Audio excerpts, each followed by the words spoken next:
ito ang iyong gusto o ito'y lilisan na ako. Mga alaala'y ibabaon. Meron pang 2 linggo bago tayo mag-operasyon sa kanya. At kailangan na halos kami 3 milyon para maituloy ito. Bilis, kailangan nating makahanap ng trabaho. Oo, labas muna tayo. Sige, tara. Halawan ko si tatay habang wala kayo. Bilisan niyo. Dapat magkatrabaho tayong lahat para makabayad sa operasyon ni tatay. Kumuha tayo ng makaparehas na trabaho para mabilis para sa ating lahat. Sige, umpisahan na natin. Lalaki, kailangan ni ba ng pera? Sa totoo lang, oo, kailangan natin. Mabuti. Ito, may isang kwintas na nakatago sa ipatuan. Ito ay pinabantayan para makapapasok naman kayo. Hanapin niyo ang kwintas, idala niyo sa akin at ibibigay ko sa inyo lahat ng pera na kailangan niyo. Ito Tanggapin ba natin? Medyo alanganin eh. Sa tingin ko, oo. Pero ano bang yung mawawala natin sa atin? Ang pera. Oo, tanggapin na lang natin. Para kay tatay. Sige, tanggapin namin. Hanggang kailan ba namin pwedeng hanapin? may isang linggo. Kung hindi mo maibigay ito sa akin sa linggo nito, hindi ko ibibigay sa inyo ang pera. Simple lang. Sige, okay na to. Tara na.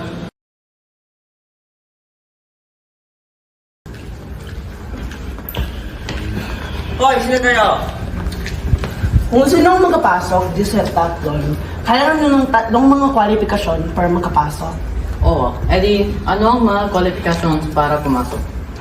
Unang-una, kailangan wala kayong kilalaman sa may-ari ng kwintas na ito.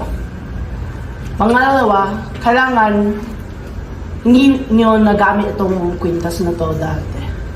Pangatlo, kailangan ang edad mo ay 15 o mas matanda pa. Kung pwede ito sino yung may-ari ng kwintas? Ang may-ari ng kwintas na ito ay si Samantha Rodriguez. Narinig ko yung pangalan na yun eh. Oo nga, parang kapamilya natin yung Samantha na yun. Di naman siguro kapamilya natin. Walang importante. Kailangan yung kwintas na yon na. E di paano natin makukuha yung kwintas sa mga gwardiya na yun? Pwede naman natin ikutan yung mga gwardiya tsaka maghanap ng iba pang papasok. At kung nawalan tayo, e di pasensya na. Sige. Ano ba yan? Nandun pa yung mga gwardiya? Sige lang, basta gawan ng pinlayo natin at tumahimik kayo. Nakahanap tayo ng pintuan dito sa likod. Nakikita ko yung necklace. Sige, tara. Salamat sa Diyos, nawala na yung mga gwardiya.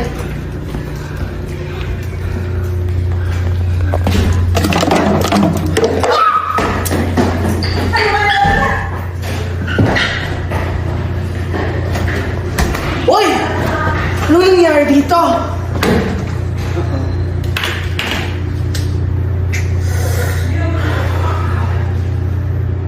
Uy, Angelo, nasa iyo yung kahon, di ba? Oo, syempre. Kung hindi, pagalitin niyo ako na. Oo, para mag-packing nga na tayo. Tapos, kakusapin natin si Emilia bukas.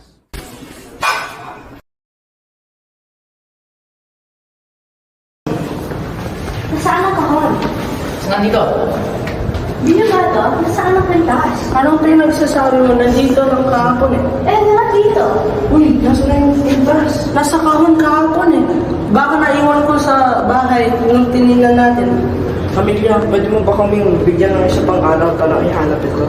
Sige, bibigyan ko kayo ng isang araw lang. Pero bilisan nyo. Tatay, nakita mo ba yung kwantas na ito sa Parang nakikita ko na yun yata. Mag-peras na sinuot ni nanay dati yan. Saan mo nakuha? Nandun sa loob ng kahon sa mesa. Tingnan mo si Jonathan o Angelo o si Miguel na nakahanap sa bahay.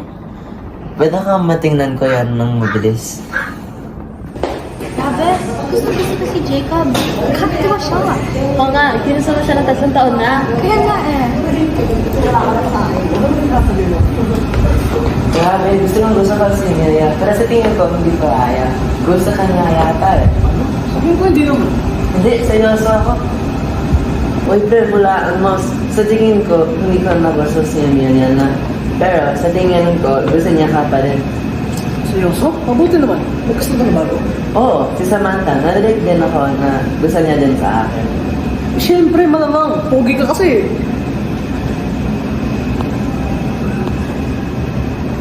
Teka, isa pa. Makikita ba yan ni Jacob?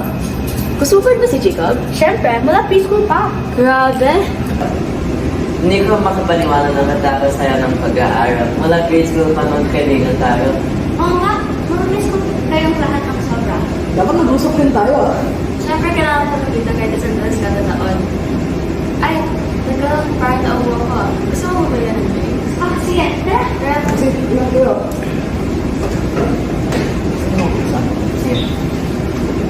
Matatapos na yan ng koledo. Siguro sa tingin ko, magsasabi ka ng totoo kay Samantha. Ay, pre, sige, ituloy mo. Oy, Samantha. May aaminin ako sa'yo.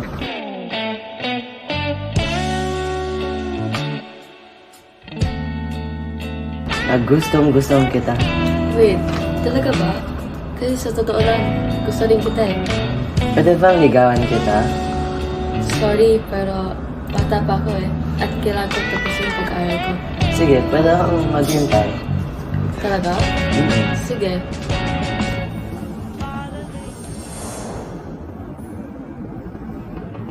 Tatay, nasa'yo pala yung kwintas na ito sa lahat ng oras. Sobrang nag-aalala kami. Oo nga. Akala ko nawala namin. Sige na, ibigay mo na sa akin. Tara na. Amelia, ito na sa amin na yung pintas. Oh, nasan yung aming pera? Oh, ito, salamat. Salamat talaga sa pera.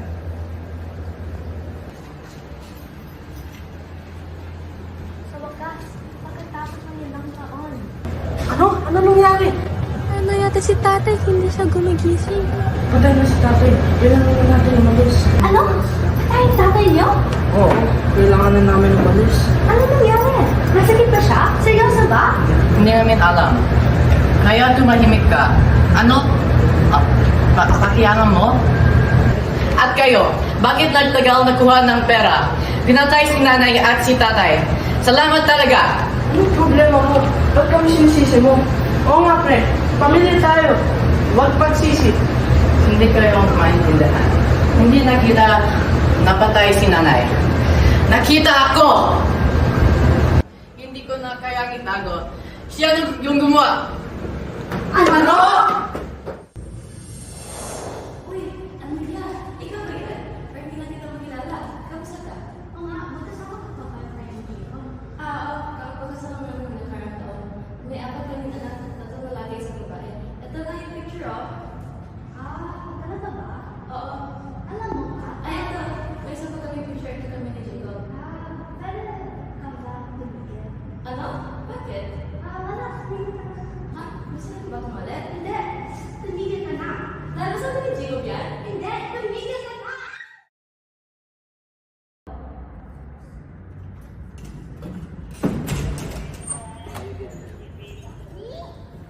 Nanay! Nasaan ka?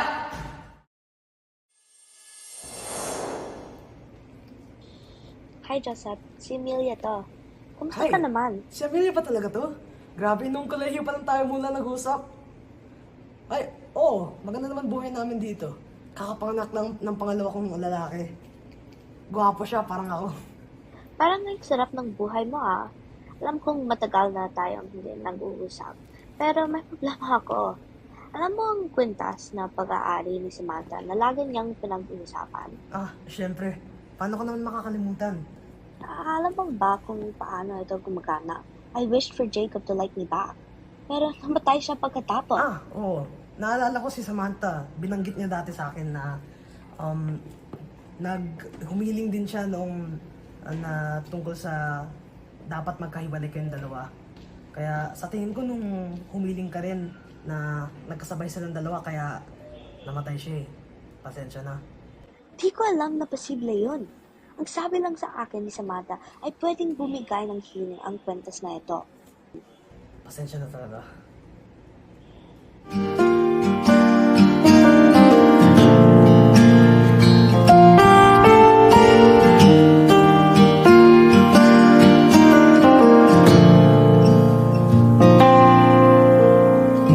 Di ba nga ito ang iyong gusto? O ito'y lilisan na ako? Mga alaala'y ibabaon.